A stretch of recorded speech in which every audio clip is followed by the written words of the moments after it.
من کان یؤمن باللہ فلا یؤذی جار، جو اللہ پر ایمان رکھتا ہو وہ پڑوسی کو نہ ستائے۔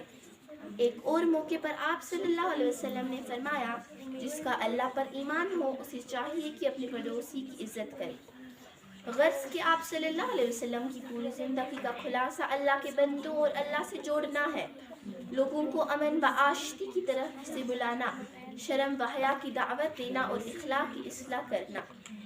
آخرت، اسلام کا ایک بنیادی عقیدہ آخرت کا یقین ہے، یعنی اس بات کا یقین